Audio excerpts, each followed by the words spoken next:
Well, so how is everything today? Today's okay. Yeah, it's productive so far. Yeah, that's good. You're going through your accounting program pretty well. Yeah, so I'm about 80% done, I think, with the project. That's good. And it's on a major Japanese clothing company or major Japanese like discount kind of goods company. Yeah, yeah, so I'm just analyzing what makes it successful and offering like recommendations to make it more successful. Okay. And what's one of the things you think that makes it so successful? See what did I well, I'd say it's like innovative with fabric technologies and stuff. Hmm. So yeah, they like have different fabrics for different climates. Hmm. Oh yeah, I've seen a lot of advertisements for those. hmm Yeah. So yeah, like I haven't actually purchased clothing there for myself, but now I kind of want to. You're like advertising for yourself. That's your project. But I mean, I do think that is some like if a company or a government can get you to think about something, a lot of times you start selling yourself on it, you know? I mean, hmm to know something is to some degree to like it.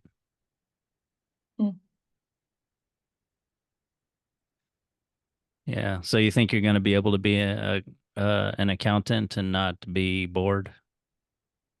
I think I'll be bored sometimes, but I'm okay with boring. Yeah, well, all jobs have tedious things and you'll be bored sometimes or unhappy sometimes, but Yeah, you think in general, yeah, it kind of fits your disposition. yeah, and I'd rather have the fun stuff for outside of work. Yeah. Yeah. Yeah, there's I haven't read the book, but I saw a synopsis of a book by Cal Newport. Have I talked to you about him before? He's sort of a Mm, productivity guru, but a good one. Like I think he has really good ideas, but also his overall approach is to kind of uh to to also be happy, to have a balanced life, you know.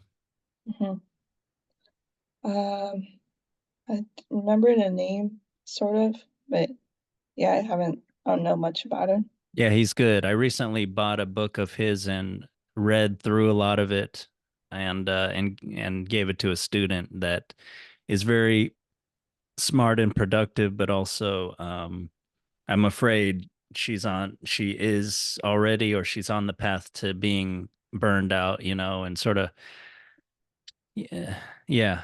I want her and others to be successful to and to learn especially, but especially also to be happy. So hmm I think that's important. And I can't imagine you're really dedicating yourself as deeply to learning as you can if you're not happy. If a part of you is still pining for a different life, like I don't see how you can truly dedicate yourself hmm to learning deeply, you know. Do you dedicate yourself to learning deeply? Anything? Mm, actually, I don't really know, actually. Or do you I don't want to know. do that? Yeah, I think I want to do that. I think there's deep satisfaction to, yeah, knowing something deeply, whether it could be a trade or craft or a Mm, hobby. But I think, yeah, I think depth and focus go together. And the opposites go together too, you know, sort of mhm, superficially getting things done, be looking busy and stuff also goes with like uh yeah, not being fully focused and I think ultimately not being satisfied. But anyway, the mm, idea that I wanted to bring up from Cal Newport was just like kind of career advice as opposed to finding your passion, which I think what I'm very big about finding your passion, but I think most people will kind a large percentage of people will probably never really find it, or even if they did find it, it wouldn't be something that could really give them the income that they wanted. Hmm. And yeah, I think finding one's bliss is important, but his approach I think is really good too, which is, and he's interviewed a lot of people who are admittedly very satisfied with their jobs in different fields. And he has a kind of opposite hypothesis to finding your bliss in that entering a field and getting really good at it and good at specific skills that can help to set you apart, uh, lead to a lot of job satisfaction. So it's sort of the opposite approach to Hmm. first, if finding your bliss is supposed to be finding what you love to do or what you're really good at, and then finding a job that fits that. Instead, it's sort of going backwards, finding the job or industry and then getting really good. And then that's kind of when you'll be somewhat blissful or, Hmm. quite happy and satisfied and Yeah. successful too, which helps too, I think. Yeah, I feel that way seems kind of better for me because there really isn't anything I Yeah, I feel think with passionate most about. people, yeah, like when I've talked with you, you have interests and everything, but yeah, you don't seem necessarily that passionate about something that it's not like Mm. I want to be this particular thing. I've always wanted to be that or something. Hmm. Yeah. Yeah, I feel that fits me better because I know like once I focus on something, I like to do it well or like get Yeah, better yeah, at it. exactly. Yeah, yeah, yeah. Yeah, so this accounting thing seems good. And yeah, you've talked to me about maybe doing some sort of forensic accounting that has like intersection with your other interests in the occult or Yeah. cryptids and stuff like that. Yeah. I just like the mysterious and the unknown. So I feel like if I get that opportunity, it might satisfy that a little. Because like you said, that other stuff isn't very lucrative or a job for most people. Yeah, yeah. I'm so something we talked about discussing today. I recently talked to you about yeah, just we without going into specifics, I mean, it seems like we all have known or seen people or maybe ourselves sort of really go off into our own thoughts and maybe, you know, I talked with you about maybe there being some lack of self-awareness, or that self-awareness can maybe be be like a corrective to us kind of to someone who maybe gets too off of track in terms of effectiveness or maybe relation to truth about people or things, situations, or themselves. And we all, human beings certainly have like a tendency to maybe go too much into self deception, flattery, ego, and to be self centered. And so, yeah, I was thinking, do you think you have something in your life or a person or like especially a practice? I think following John Vervaeke is good to have something like that, a regular practice uh, of corrective that is a corrective for yourself. Hmm. Oh yeah, I do have people in my life and uh that I feel kind of lack self-awareness and I think one corrective I've always kind of employed is just, the you hear it a lot, but just putting yourself in another person's shoes. Yeah, Because yeah, I think maybe that's one problem with people that aren't self-aware. They're not really looking at through the perspective of the people they're interacting with. And Yeah. Yeah. kind of and then that's maybe part of the problem of with that. Uh, that kind of leads to those kind of people maybe being seen as like not considerate and selfish, like you said. Yeah. Yeah. And I think I've always kind of done that throughout my life, just kind of guessing or trying to guess how the other person is feeling or might be Mm. feeling because of what I do. Mm. You've done that even as a child or when you were Yeah, young? yeah. And maybe that might lead to another corrective. I think maybe part of that was fueled by just reading a lot too. Mm. Yeah, Because, supposedly reading yeah, literature increases empathy. I mean, you are reading yeah, about the mind, to some extent, the minds of other people. yeah. Um, so I think looking back, maybe that was maybe the first corrective or something I intentionally did. Just Mm. started with reading a lot. And Mm. yeah, just learning about people's minds and motivations and emotions. Mm. Do you remember an early character that you really liked? Mm, I don't think I remember a particular character, but I remember I really enjoyed reading these historical diary series where Mm. it would go throughout history with like different queens and princesses and their Mm. lives, and they would just write in a journal. And so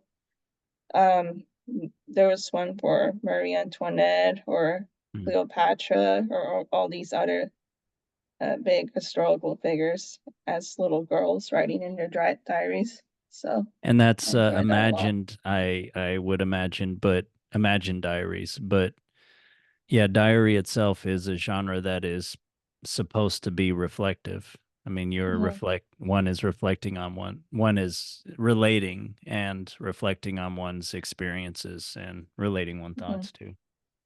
Yeah, and that genre was my favorite for years. I think maybe for most of my childhood. So I would just read historical diaries of a lot of these characters Hmm.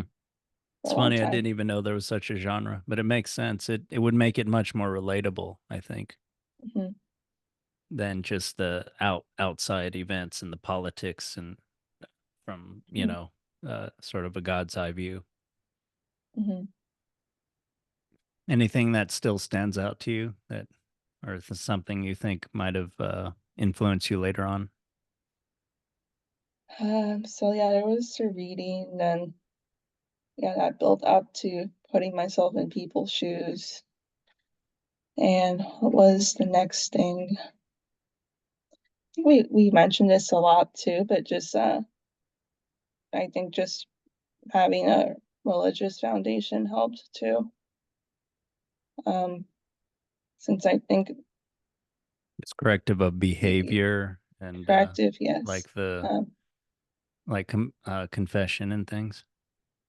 yeah, so I was always kind of reflecting on my behavior and thoughts and things. Um, and yeah, of course, this doesn't happen with all people because there's religious people that aren't very self-aware. So, but for Yeah. me, it worked. It helped. Um, Well, I think it's, you don't want to go too much in the direction of self-chastisement maybe, yeah. but yeah, having like people like the saints or Jesus, etc., that are sort of definitely better than you could help to Hmm. tame maybe rising egotism.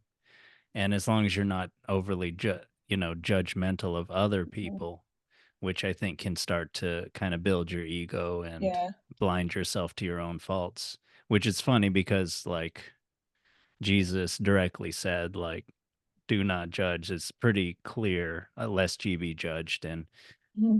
examine the plank in your own eye or whatever Hmm. instead of the chip on in your fellow man's.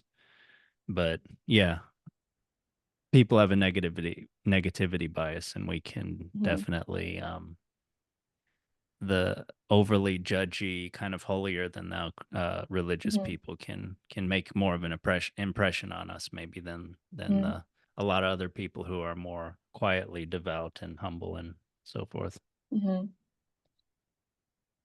It was that, and I think the other corrective was just cultural too. Since yeah, I came from a more communal kind of immigrant culture, so uh, Mm. it's kind of different from mainstream American culture. So it was that, and But how do you think that can make you more be a corrective to yourself? I think like with a lot of these too, you're kind of it's kind of similar, but you're kind of raised more to kind of consider other people more than yourself at times. Uh, so yeah, you're kind of going outside of yourself again, Yeah. and with that kind of upbringing. So,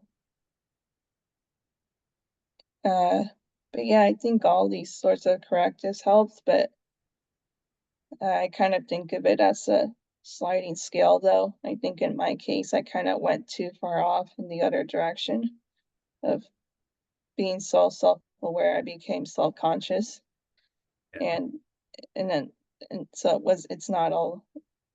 So yeah, it wasn't balanced. Well, I think the word self-awareness is interesting because Yeah. people sort of mean aware awareness of what others are aware of. Hmm. I mean, they don't only mean that, but that's partially what they mean. And I think, yeah, you can be, yeah, too self-conscious. Um, Yeah. yeah, and Rousseau in the book that I'm reading of his now, Emile, uh, a lot of that is trying to talk about the idea of like amour propre. I don't know if I'm saying it correctly, but Mm-hmm. it's sort of like self-esteem that comes from what you perceive is the esteem that you get or that you have in the eyes of others, which is definitely a thing and definitely maybe bigger in modern times with sort of this maybe the emphasis on the self and the individual with rights and everything, you know, Mm-hmm. and the elevation of the individual even above the group or whatever, or yeah, like you are worthy just based on the fact that you are a person and a rational agent, a human being. But Mm-hmm. yeah, a lot of that could start, there could be a lot of baggage that comes along with that of, well, you know, I want to know what other people think of me. And so much value comes from, yeah, what others think of me, how others think of me. Mm-hmm.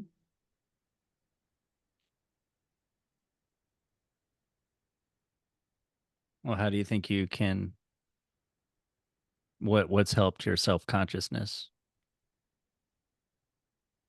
Um, well, I think once again, putting myself in other people's perspective, because I kind of have this thought of I ask myself, do I care what this person is doing right now? And the answer is no. So then I put myself in the other person's shoes and ask, do they likely care what I'm doing? And the answer is likely no. Yeah. So Yeah, that's right. I do that, and so yeah, logically I can, like, kind of see that's it's likely not the case. It's just a matter of having my emotions kind of not not run astray. So, Yeah. but Yeah. it helps. Um, so I do that, and um, probably just a matter of just doing stuff and getting used to it. Um, you just kind of have to do stuff. What do you mean Uh, doing stuff? So I remember I used to feel self-conscious about carrying my fencing gear around college because it just looks funny carrying like sword equipment and stuff. But Is your sword unsheathed? I don't mean that in a metaphorical way or anything. Just you're carrying around a sword, or is certainly it's in yeah, a sheath, right? It's in a, well, there were that's the right times word. when we didn't have the equipment to, the bags and stuff to, like, cover it. So I was walking around with the sword showing, so You're I was walking around school embarrassed. with a weapon.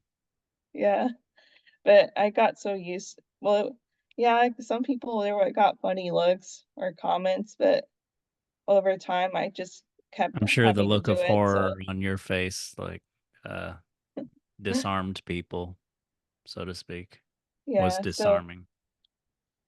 it got to a point where I just got desensitized and didn't care anymore so much.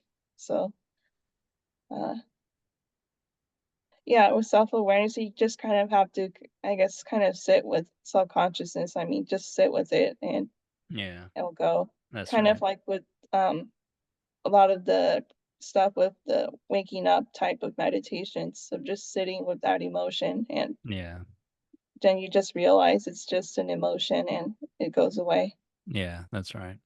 Yeah, I think so much of sort of, yeah, psychological, spiritual training is just, yeah, letting things pass, not making too big a deal of them, even positive things too, and sort of building your equanimity by Mhm, getting away from these assumptions of self-importance, and mhm, also, yeah, the maybe desires that you have that of self-importance and the significance of your actions and everything.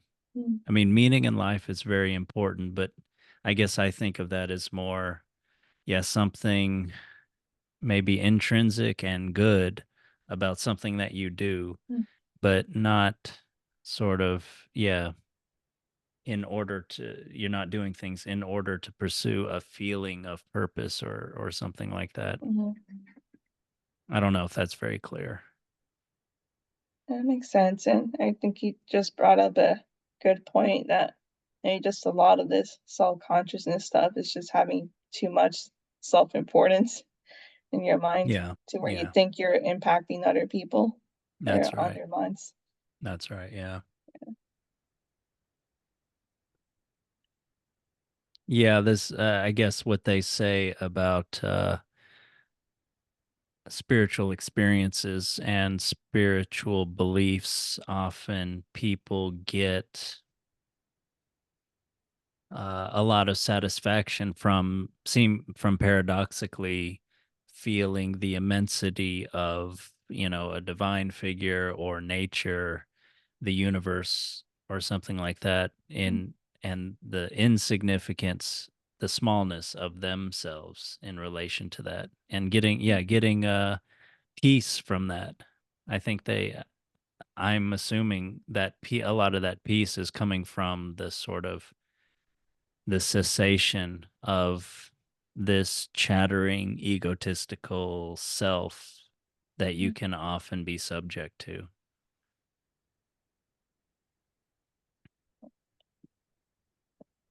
And that's maybe what, people are pursuing in a lot of religious kinds of or spiritual experiences, mhm, with psychedelics or with going to religious services and participating in rituals of some sort. I mean, that's, yeah, in a ritual, you're sort of looking to be at one with something, as opposed to feeling apart and either important or insignificant, but still apart. Now you're mm, together with and more at one with something. mm,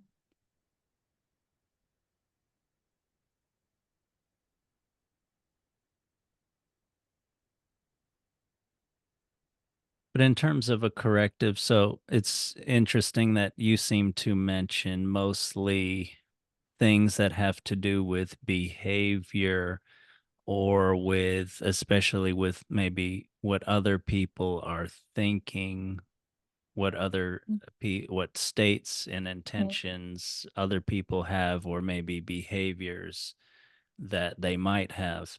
But in terms of correctives, there's also this idea that, you know, most, you know, most of the time I'm not that in touch with reality or with truth. Like I'm Mm-hmm. somewhat in touch. I don't think I'm completely off, but Mm-hmm. I could still be a lot closer in terms of the situation that I'm in and my perception of it Mm-hmm.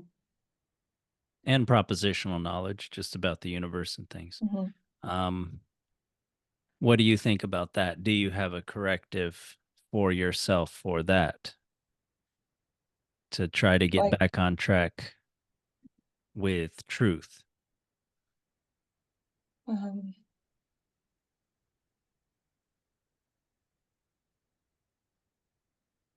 it's like it sounds kind of small, but I'm thinking maybe just taking walks alone or something, or Would you say, just finding especially some in time nature? alone. Yeah, yeah, thinking of nature or like somewhere away from most people or something like that. Uh, and that just seems like something that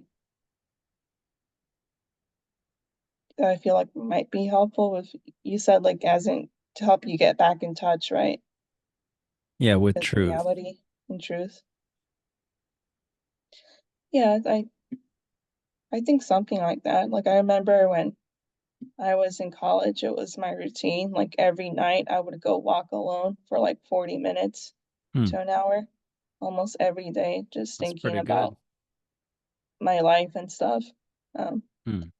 and I would sometimes even do that at midnight when there were less people around. So that's the one corrective I can think of that I did. So you'd reflect on your life. Yeah, and Why whether were I, hmm. hmm? Why were you doing it then? You don't do that anymore, right? Yeah, it's like I think part of it is maybe just a little less opportunity where I'm living at now. Yeah. Uh, but yeah, I could go out of my way to, if I really want to still do that.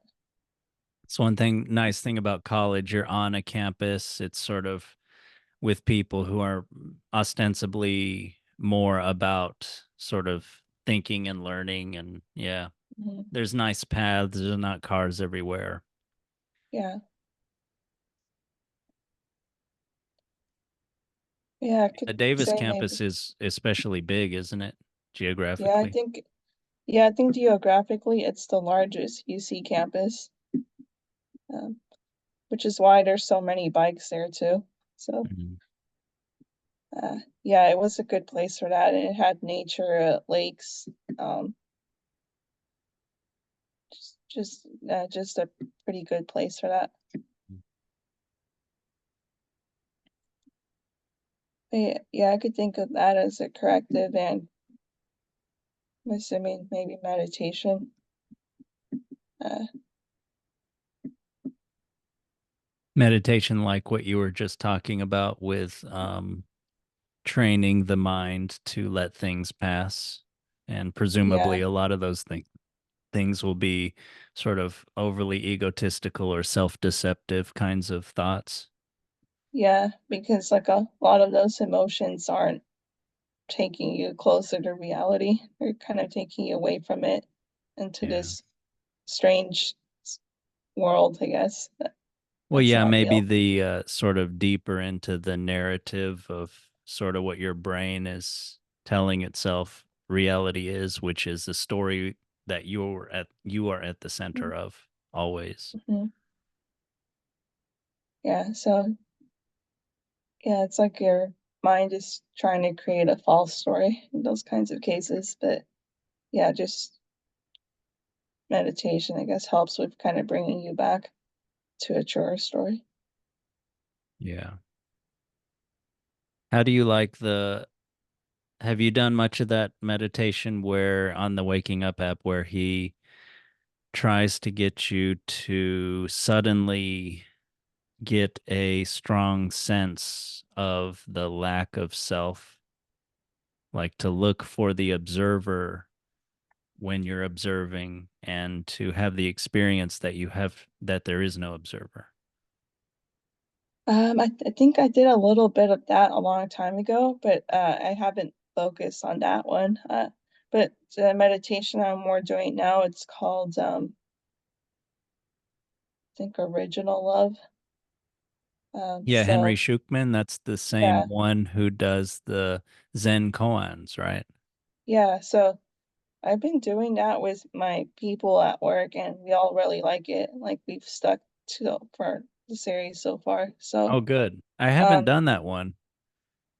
yeah, it's kind of what I was referring to before. Like he kind of guides you to kind of find that emotion or fear you're feeling, like maybe self-consciousness in what we're talking about, and kind of sit with that.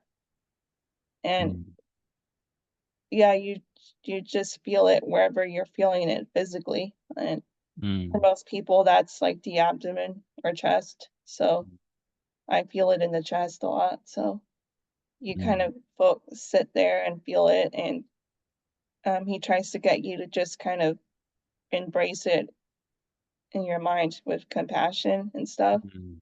But yeah, you're kind of getting to a place where it's not controlling you and it's just something you're feeling and it goes away. Yeah, you're not reacting to it so much, you're feeling it. Hmm. And if you're feeling it but not running with like thoughts and reactions after that, Hmm. you Yeah. maybe have a better shot at in regular life kind of Hmm. not acting Yeah. based on it. And if you have Yeah. compassion for it too, you're not sort of running the thoughts of sort of reactivity and maybe self-loathing or something like that, Hmm. or going Yeah. off on down that rabbit hole. Yeah. So I kind of thought of it, it's kind of like the parent part of yourself comforting that child part of yourself. Yeah, like a good parent. Yeah. Hmm. Yeah. Yeah, that's good. Bringing your attention to something. Yeah, it's really good.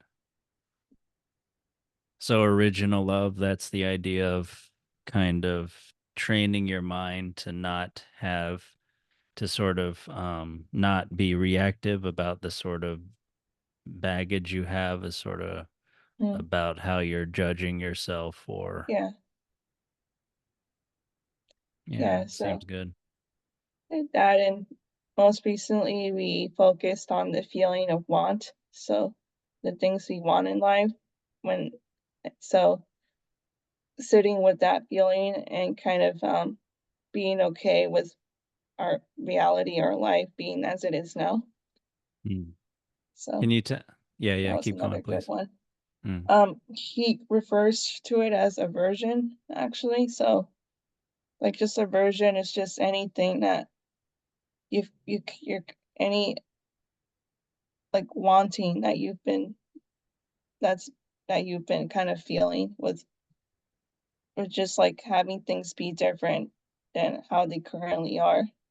So Yeah. he uses the term aversion for that. So he's kind of calling for you to kind of look for those aversions and feel them, and yeah, just kind of acknowledge them, but to not be so controlled by that as well. Mm. And yeah, that way you could like appreciate the life you have more now, even if you Mm. don't have everything you want. Mm. Without getting too much into specifics or anything, can you share some things that some other people have said about that? Like Um, what kind of, like you said, they like that that series. you did. So I think it really addresses like where they're at now in their lives, because a lot of the people I work with aren't, they're not where they want to be, like, and they're not happy with their circumstances. And they probably have like a lot of fears or emotions that kind of take control. So I Mm. think it's just very relevant for them. And I think Mm. it's for all people because of course I want lots of things different in my life as well. And I have self-consciousness and other stuff that I give too much power to. So I think it's just something where we could all benefit from, especially at my workplace. Yeah. Yeah, that sounds really good. I'd have to check that series out pretty soon. Yeah, so I'm enjoying it. And he has another one called it's also called Original Something, but we'll check that one out too. That's good. Yeah. Have you But done a yeah, koan? No, no, go ahead, please. I wanted to ask what correctives were important to you or do you practice now in your life or anything like that? Yeah, well, I write in a journal almost every single day. And conversation is a big one for me. I was reading to that that to you in the journal. Mm, Um,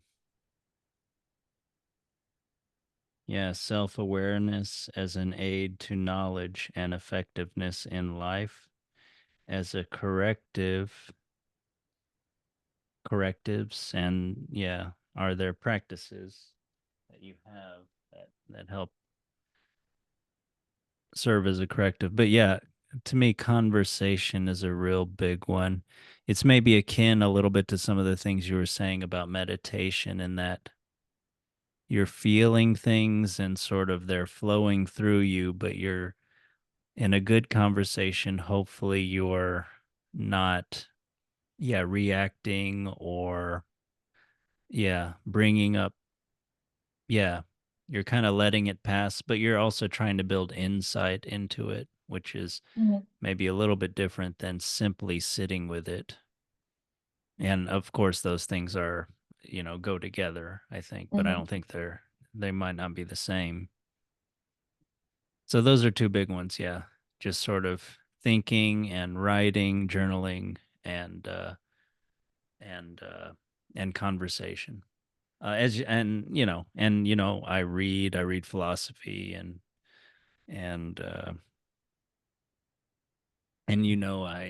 I meditate as well, meditate every day. But that's the meditation I've mostly been doing is a daily meditation, which tends to be, yeah, they'll have different kind, following the breath and things, but it's mostly sort of a mindfulness meditation where you're focused often on more than one sense at a time, like body sensation and hearing or something. And then you're also looking for, I don't know if the word is insight, but yeah, you're looking, you're trying to develop, or you're trying to look for yourself, look for, amidst observing, you're you're also occasionally looking for yourself, looking for the observer. And mm, the point is to kind of eventually be able, when you're looking for the observer, to not experience there not being any observer. And that's mm. supposed to be very kind of liberating, to have the experience that there is no self. That sounds inexplicable. Hmm. Yeah, well, it's experiential. It's, Mhm, I guess, yeah, I haven't had that experience, but mm,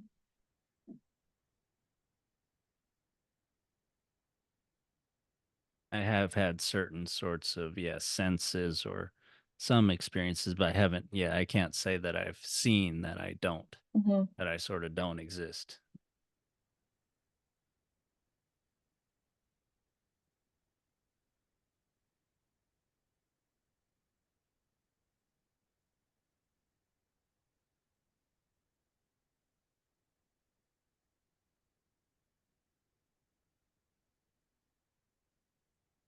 Yeah, I think one thing that we're taking away from this conversation is mental training is helpful for, I don't know, being able to correct yourself or being able Mhm. to sort of, yeah, develop self-awareness and yeah, have a closer relationship with the truth Mhm. and be happier and more compassionate, be a better person. Mm. Oh, any more thoughts about this subject? Not so far, but yeah, I really like the combo. Yeah, me too. Yeah. Yeah, and yeah, conversation, I think dialogue, yeah, having a corrective element, but it's still there's this implied kind of understanding, not very judgmental, developing knowledge, all sorts of things are happening kind of along about the same time, you know. Mhm, So it's not a model of sort of handing down judgments or handing down principles and, yeah, feeling guilty about not meeting them or something like that. Oh, yeah. Yeah, it's sort of a, yeah, flowing kind of thing. mm. Okay. Well, maybe continue this next time. Sounds good. Okay. Well, thanks for talking. Bye.